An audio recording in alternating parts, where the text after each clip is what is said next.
Hey everyone, I'm Boone, and in today's video I'm going to show you 6 different ways to help draw your viewers' attention on screen.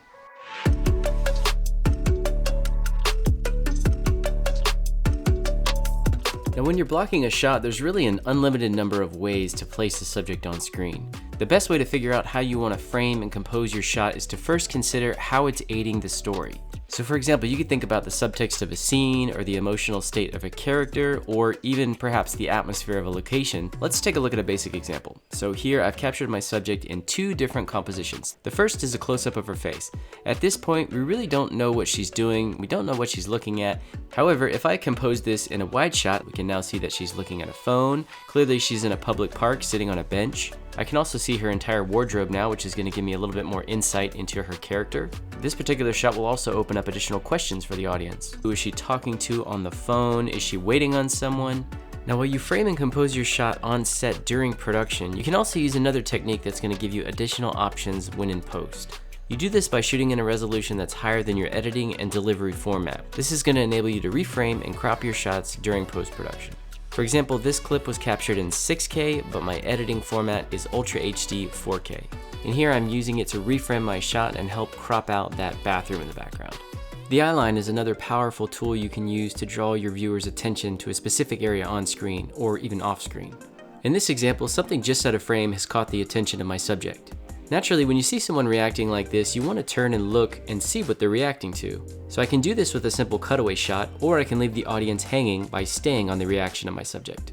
So here's a reverse angle of the same shot. Now in this example, I can actually see the background objects, but I can't see how she's reacting. Now her eyeline is guiding us back into the background, and we don't know specifically who she's looking at, but I can see multiple subjects in the background here.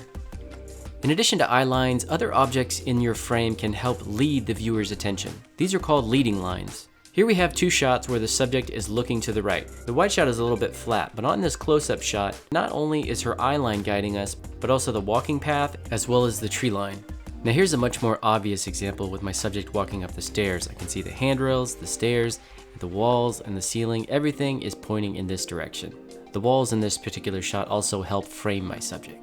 Knowing how to control the depth of field will help me control the viewer's focus. Now, a shallow depth of field will give me a very small plane of focus, giving all the foreground and background objects that are not in that plane a blurry look.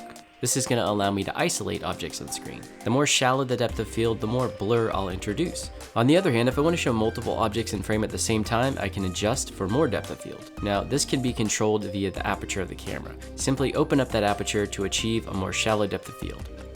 So once I'm finished with the shoot, I still have a lot of options during post-production to help draw my viewers' attention. One of the main areas to make changes is secondary color correction. So once I've done my primary adjustments, with secondary, I can really fine-tune specific areas of the frame. This is a pretty flat looking shot, and I want to have my subject pop out a little bit more.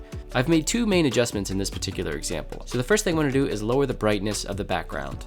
I can isolate these areas via tracking a mask. Then I'm going to isolate the eyes and just brighten them up ever so slightly. So now the subject is standing out nicely and the attention is really drawn toward her eyes.